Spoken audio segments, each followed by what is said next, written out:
तो आज जो हम पढ़ने वाले हैं वो पीएच के बारे में है। मैं यहाँ पे बात करना चाहूँगा कि क्लास 10th की, तो 10th में हालांकि पीएच इतना नहीं है, बट जितना भी पीएच है हम यहाँ पे पढ़ने वाले हैं। डिटेल में मैं आपको पढ़ाऊंगा कि पीएच किसे कहते हैं, क्वेश्चन कैसे सॉल्व करेंगे, और जो प्रकृति होती है वो पीएच से हम कैसे चेक करते हैं, मतलब अम्ल होगा या क्षार होगा या उदासीन है या लवण है, जो भी सारी चीज़ें होगी। देखिए, पीएच की बात करते हैं तो पीएच की जो फुल फॉर्म होती है वो होती है पोटेंज डी हाइड्रोजन, ये इसकी फुल फॉर्म है। अब बात करते हैं पीएच हम क्यों पढ़ना चाह रहे हैं, किस लिए पढ़ना चाह रहे हैं। आपके पास कोई भी विलयन है, इस विलयन के अंदर कितने H प्लस हैं, यानी H प्लस की सांद्रता की बात चल रही है, यानी कितनी मात्रा H प्लस की किसी विलयन के अंदर होगी, उसको ज्ञात करने के लिए हम क्या पढ़ते हैं, पीएच पढ़ते हैं। तो आई होप यहाँ तक आपको समझ में आया होगा कि पीएच हम क्यों पढ़ना चाह रहे हैं। किसी भी विलयन के अंदर H प्लस की सांद्रता को ज्ञात करने के लिए हम पीएच को पढ़ते हैं।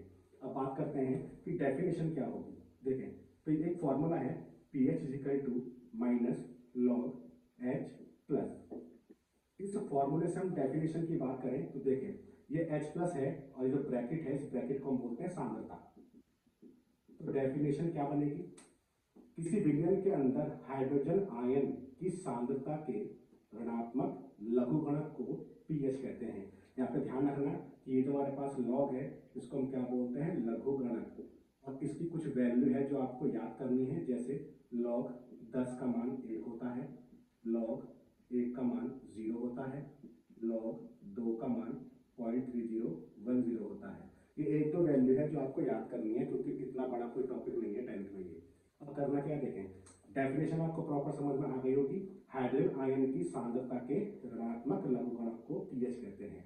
एक डेफिनेशन ये भी होती है कि हाइड्रोजन आयन की सांद्रता बराबर 10 की पावर माइनस पीएच, यानी 10 की नेगेटिव में जो पावर होती है उसको हम क्या बोलते हैं, पीएच बोलते हैं। देखें, क्वेश्चन की बात करें, जैसे मान लेते हैं आपके पास दिया है एक विलयन जिसमें H प्लस की सांद्रता, H प्लस की सांद्रता आपको दी है 10 की घात माइनस 4, और आपसे पूछा है कि पीएच का मान कितना होगा। तो सिंपल सा आप देख पा रहे H प्लस की सांद्रता किसी विलयन के लिए आपको कितनी दी है, 10 की घात माइनस 4, तो इसके लिए पीएच का मान क्या होगा, तो H प्लस की सांद्रता बराबर क्या है, 10 की घात माइनस पीएच। तो ये 10 की घात क्या दी है, माइनस 4। तो नेगेटिव में जो पावर होगी उसी को हम क्या कहते हैं, पीएच कहते हैं। तो पीएच का मान कितना आ जाएगा, पीएच का मान 4 आ जाएगा। आप ध्यान रखना कि यहाँ पे जो पीएच का मान है वो -4 नहीं आएगा, मैंने बोला है नेगेटिव में जो वैल्यू होगी उसको हम पीएच बोलेंगे। तो नेगेटिव में जो वैल्यू है वो कितनी है, 4 है, इसका मतलब पीएच का मान कितना हो गया, 4। अब मान लें कि आपको दिया गया है 1/100 MHCl का पीएच मान क्या होगा। यहाँ पे ध्यान रखना, एम को हम बोलते हैं मोलरता, मोलरता का मतलब सांद्रता। HCl सबको पता है हाइड्रोक्लोरिक अम्ल है, 1/100 है, तो 1/100 को हम क्या ले सकते हैं, 10 की घात माइनस 2, यानी ये बनेगा 10 की घात 2, ऊपर आके -2 हो जाएगा। तो 10 की घात -2 MHCl आपको दिया है। तो यहाँ पे 10 की घात कितने में है, -2 में है, तो आंसर आपके पास पीएच कितना आ जाएगा, 2 आ जाएगा। तो जो भी तुम्हें 10 की घात नेगेटिव में दे रखी होगी वही पीएच मान कहलाई जाएगी, इस चीज का ध्यान रखेंगे।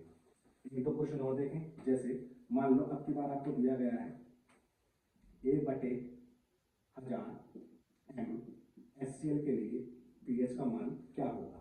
तो 1/1000 को हम ऐसे लिख सकते हैं, 1/10 की घात 3, और 10 की घात 3 को ऊपर ले आएंगे तो 10 की घात -3, और माइनस में वैल्यू कितनी है, 3 है, तो सिंपल सी बात है पीएच कितनी आ जाएगी, 3 आ जाएगी। तो हमने फिलहाल जो क्वेश्चन किया है वो इस पर बेस किया है मैंने। बात करते हैं इसकी, तो देखें पहले वाले पे कैसे सॉल्व होगा। जैसे मान लेते हैं क्वेश्चन दिया है किसी विलयन के लिए H प्लस की जो सांद्रता दी है वो दी है 1N।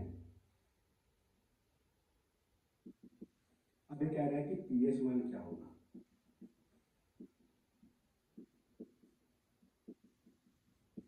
अब यहाँ पे H प्लस की जो सांद्रता है वो 1N दी है, मतलब यहाँ पे 10 की घात की वैल्यू यानी 10 के टर्म में नहीं दी गई है, यहाँ पे नॉर्मल वैल्यू दी गई है। अगर 10 की घात के रूप में होता तो हम इससे इसको सॉल्व कर देते, पर यहाँ पे 10 की घात नहीं है, इसका मतलब पहले वाले से सॉल्व करेंगे। तो pH बराबर माइनस लॉग h प्लस, तो h प्लस की वैल्यू कितनी दी है 1, तो ये 1 आ गया। अब log 1 की बात करें तो log 1 की वैल्यू कितनी है 0, तो ये सिंपल pH कितना आ जाएगा 0 आ जाएगा। तो इस तरीके से आप जो है क्वेश्चंस को सॉल्व कर सकते हैं। अगर 10 की घात में कोई वैल्यू दी गई है तो आप इससे सॉल्व करें, और 10 की घात में नहीं है तो फिर आप इससे सॉल्व करें। हालांकि दोनों ही फॉर्मूले हम यूज कर सकते हैं, ऐसी कोई प्रॉब्लम वाली बात नहीं है। अब बात करते हैं पीएच स्केल की, पीएच स्केल किसे कहते हैं और उससे हम क्या चीजें चेक करेंगे। देखिए पीएच स्केल की बात करें तो पीएच स्केल का मतलब है ये 0 से 14 तक चलता है, 14 तक चलता है, बीच में मैंने लिख दिया 7। अब ध्यान रखेंगे अगर पीएच का मान 7 है तो तुम बोलोगे कि ये उदासीन है, तो 7 यहाँ पे है तो मैंने यहाँ पे लिख दिया उदासीन। अगर पीएच का मान 7 से कम आ रहा है तो तुम बोलोगे अम्ल है, यानी इस तरफ की बात कर रहे हैं तो इस तरफ अम्ल आ जाएगा। अगर हम बात करते हैं पीएच का मान 7 से ज़्यादा है तो फिर उस केस में क्षार है, तो ज़्यादा का मतलब हम इस साइड बढ़ रहे हैं तो ये क्षार हो जाएगा। तो 10 के हिसाब से बोर्ड की बात करें तो ये इंपॉर्टेंट पार्ट है, ध्यान रखना। पीएच का मान 7 होता है तो उदासीन, 7 से कम तो अम्ल और 7 से ज़्यादा तो क्षार। अब देखें जैसे जैसे 7 से मान कम होगा वैसे वैसे अम्लीय गुण बढ़ता जाएगा, यानी 7, 6, 5, 4, 3, 2, 1 और 0। इसका मतलब जैसे जैसे 7 से मान कम होता जाएगा तो अम्लीय गुण बढ़ता जाएगा। इसका मतलब इस तरफ वाला जो 0 है इसका मतलब ये प्रबल अम्ल माना जाएगा। तो आपने पढ़ा होगा अम्ल 2 टाइप के होते हैं, प्रबल और दुर्बल।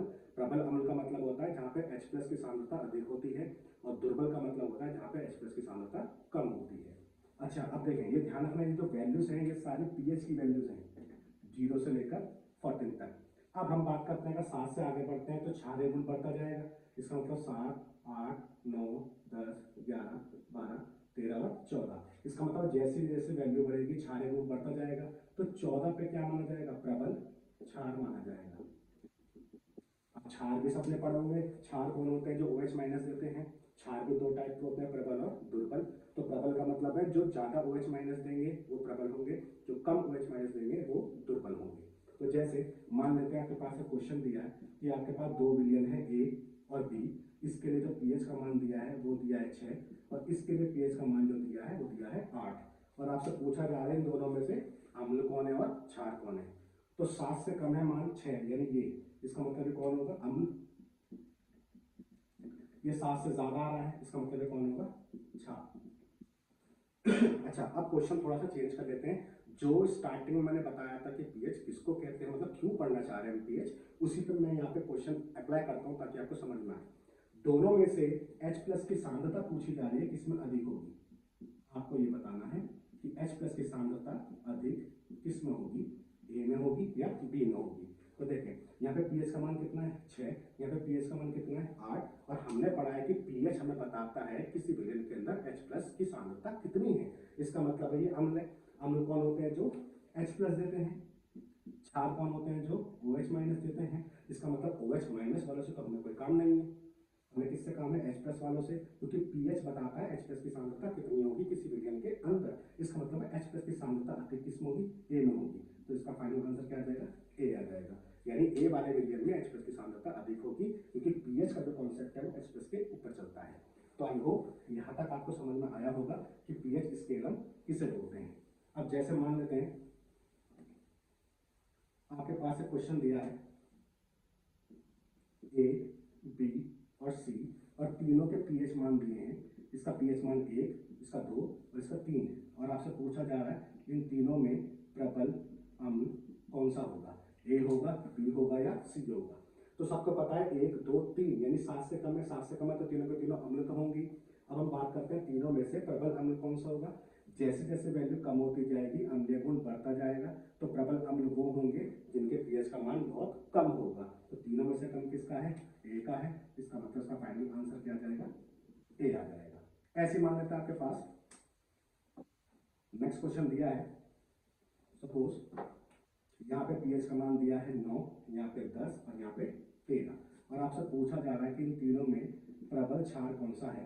तो प्रबल क्षार इन तीनों में से कौन सा होगा। तो क्षारीय गुण इस तरफ बढ़ रहा है यानी 7 से अधिक, तो 7 से अधिक की बात करें तो 9, 10 और 13, तो 13 वाली वैल्यू ज्यादा है, इसका मतलब इसका फाइनल आंसर क्या आ जाएगा, सी आ जाएगा यानी 13। इसी क्वेश्चन में मान लो तुमसे पूछा जाए दुर्बल क्षार कौन सा होगा, तो दुर्बल का मतलब इससे पीछे की बात हो रही है, प्रबल इस तरफ और जो दुर्बल है वो इस तरफ। तो दुर्बल की बात करें 9, 10 और 13 में 9 वाला दुर्बल होगा क्योंकि इसकी वैल्यू कम है। तो आई होप इतना आपको समझ में आया होगा। पीएच अभी खत्म नहीं हुआ है, अभी देखते रहें। जिस तरीके से पीएच होता है उसी तरीके से एक होता है पीओएच। जब पीएच हम बात कर रहे हैं किसके लिए है, अम्ल के लिए, और पीओएच हम बात कर रहे हैं क्षार के लिए। अब सबको पता है कि हम क्षार की बात करते हैं तो क्षार वो होते हैं जो OH माइनस देते हैं और अम्ल वो होते हैं जो H प्लस देते हैं।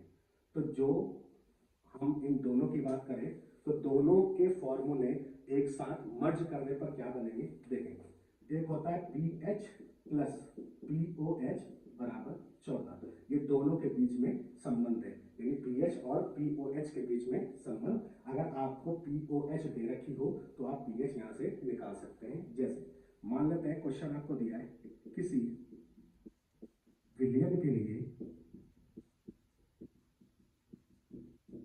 Hydroxide ion